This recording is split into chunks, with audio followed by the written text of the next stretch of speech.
Recreational diving as we know it today was made possible by the invention of the self-contained underwater breathing apparatus, the scuba unit. Originally known as the aqualung, the first scuba system was invented by diving pioneer Jacques Cousteau and engineer Émile Gagnon during World War II. Early equipment was minimal and provided little comfort or safety to the diver.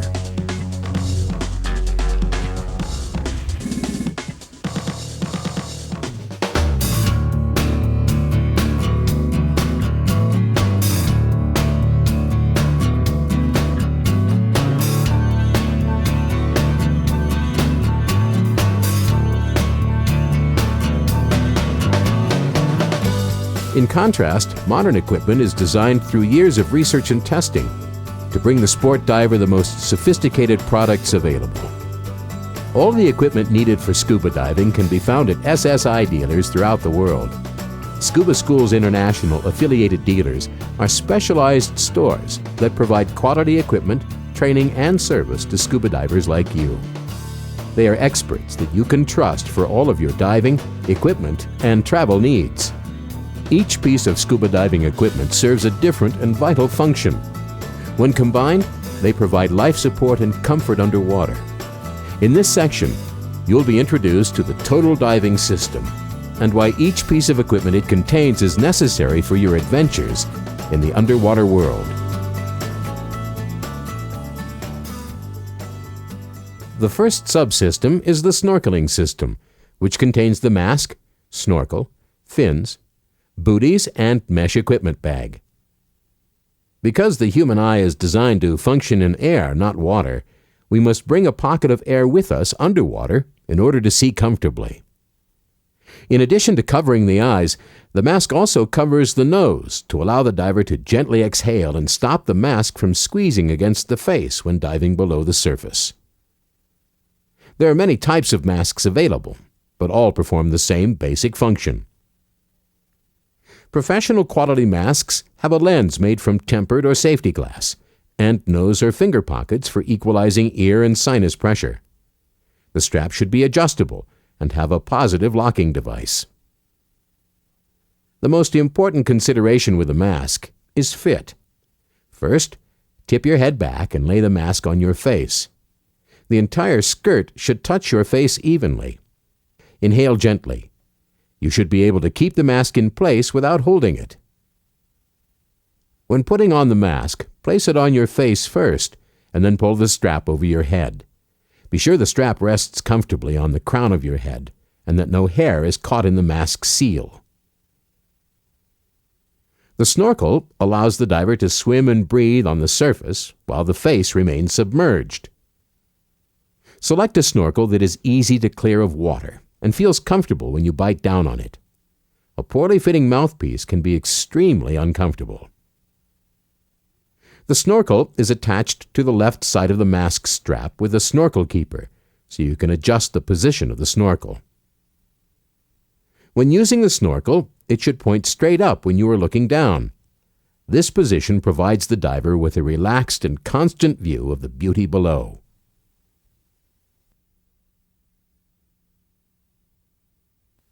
Fins allow the diver to move through the water with a minimum of effort, substantially increasing the power of the bare foot. There are two types of scuba fins, full foot and open heel. Open heel fins are designed for scuba diving and come in a variety of styles to fit divers' personal needs. The open heel model is adjustable for a close, comfortable fit and is most commonly worn with neoprene booties. Fins that are too tight will cause cramping. Loose-fitting fins may cause blisters or fall off while kicking.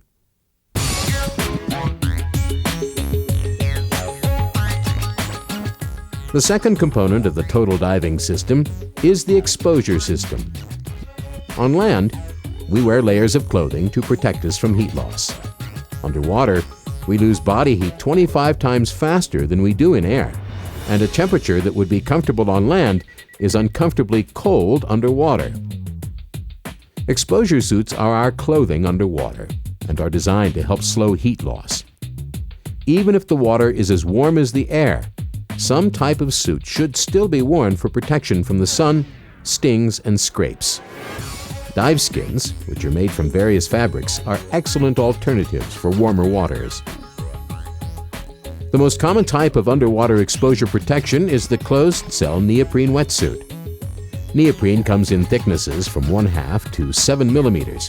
A thicker suit will provide more protection in cooler waters.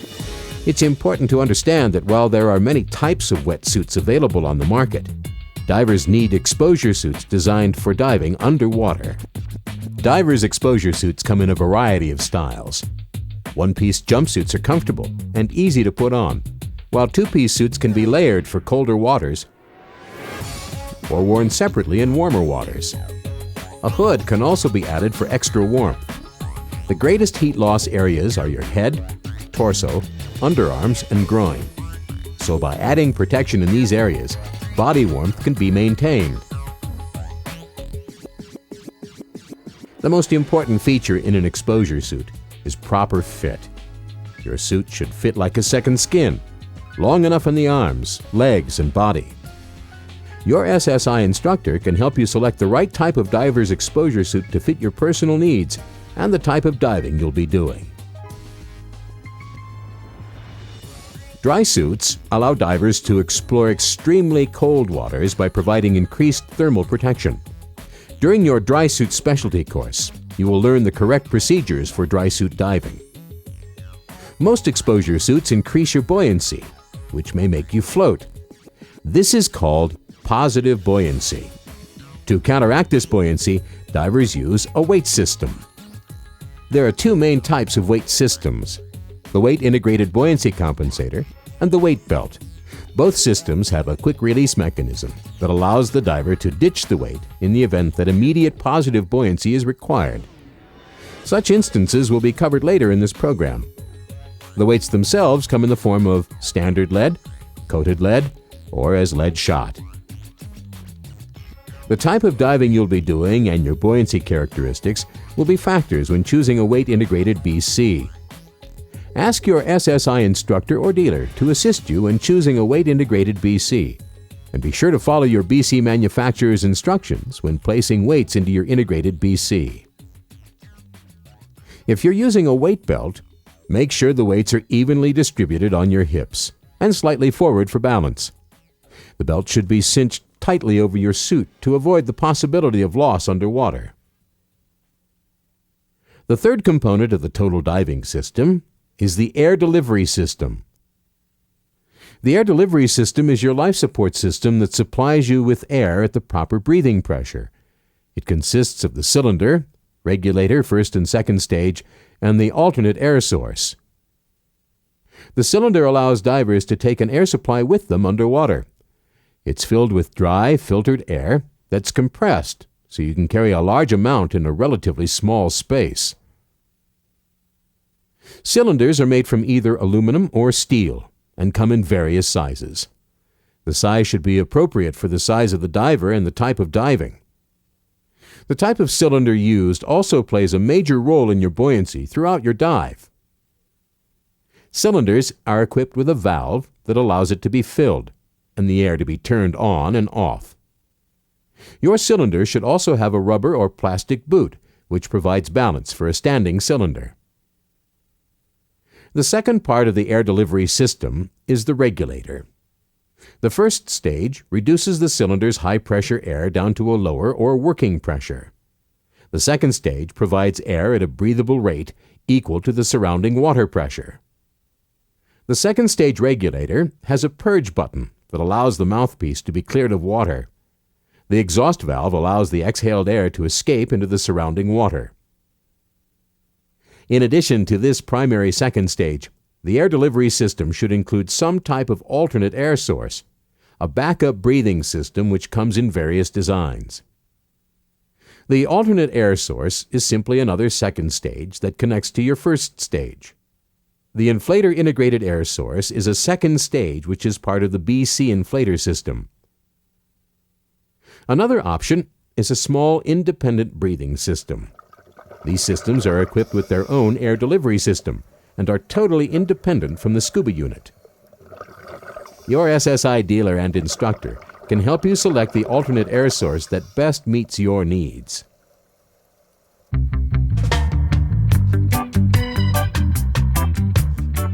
Just as it's necessary to monitor your fuel and speed when driving a car, a scuba diver needs to monitor depth, time, air supply, and direction while underwater. This is why the information system is the fourth component of the total diving system. Just like the dash of a car, the information system is a combination of information gauges which can be contained in a unit called a console, or are combined in one unit called a dive computer. Today, the modern information system of choice is the dive computer, which provides and records the same information as the gauges. However, they're generally more accurate and much easier to use for planning and diving. Whichever type of information system you use, computerized or analog, it needs to be used on every dive to monitor the vital information of your dive to increase your awareness and enjoyment.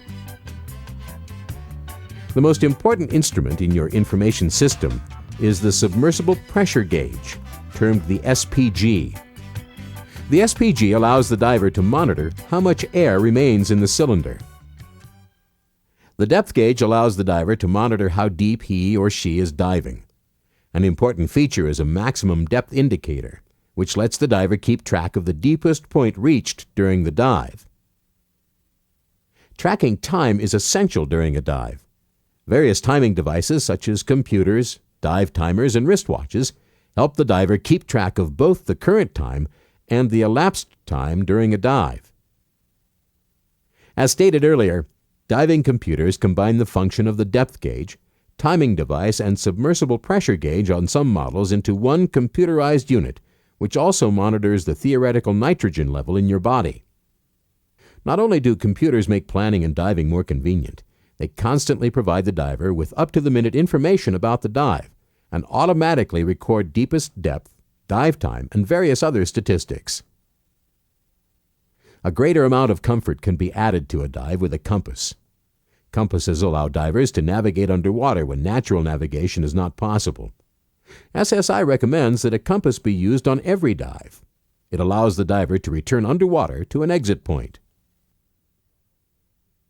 For planning and recording your dives, an information system is only the beginning. It also requires the fifth component of the total diving system, the SSI Total Dive Log. The SSI Total Dive Log is designed so that divers can efficiently plan and prepare for their dive and record the experience and dive statistics following the dive. The Total Dive Log also has convenient tabs and pages to record your progress as a student and an experienced diver. You can record all of your memories and keep track of your levels of experience as you log your dives throughout your lifetime of diving.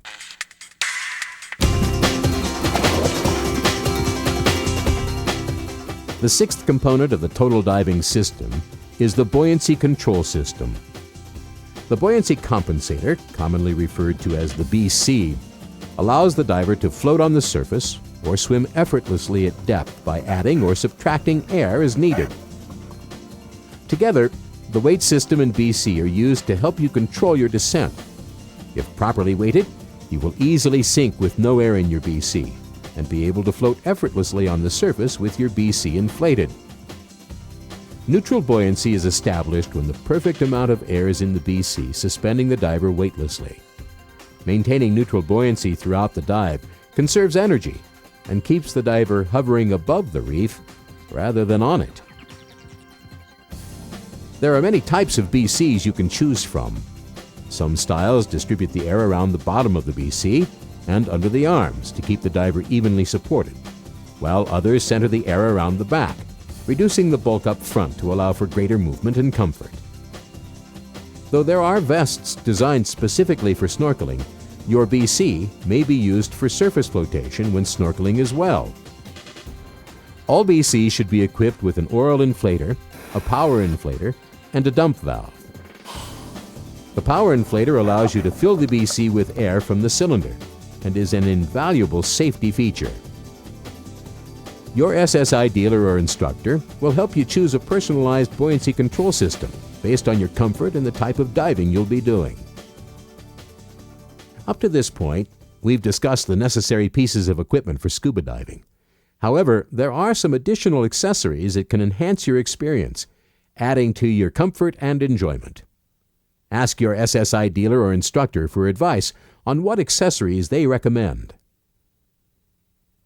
Because of the quantity of equipment involved in diving, special diver's luggage has been designed to protect and carry your equipment.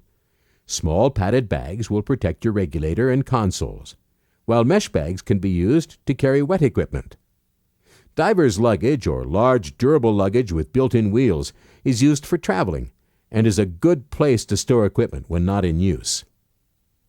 It's hard for boaters to see divers at the surface, and would be impossible to know divers are underwater if not for the diver's flag. There are two kinds of diver's flags in use. The red flag is the most common in the U.S. The blue alpha flag is only flown in international and inland navigable waterways. When flown, either flag indicates, "Beware, divers are below." A plastic whistle or other signaling device is often attached to the BC for communication. The sound of these devices carry farther than the sound of your voice and takes considerably less energy. An inflatable signaling device can also be carried in your BC pocket for use on the surface. These devices allow you to signal for help should you require assistance from the boat or shore. The chemical glow light, or reusable cylinder light, are used by night divers. By attaching the light to your cylinder, you and your buddy can keep track of each other at night. A more common illuminating device is the standard or rechargeable underwater light. These waterproof flashlights come in various sizes and levels of brightness. The diver's tool is a general-purpose item that can be used for prying, cutting, or even as a hammer. The tool should be made of a non-corrosive metal and should be carried in a sheath that can be attached to the diver, the BC, or the console. It would be a shame to call off a dive because of a broken mask or fin strap. A small kit containing spare parts and tools should be taken along. These extra buckles, straps, batteries, and repair items may save your dive. Your SSI dealer can help you assemble a Save-A-Dive kit for your own equipment. In this section, we covered the equipment which makes up the total diving system and is necessary for you to enjoy the underwater world comfortably. In the next section, using your diving equipment, we'll discuss how to use each component discussed here and how they all work together to form a complete and total diving system.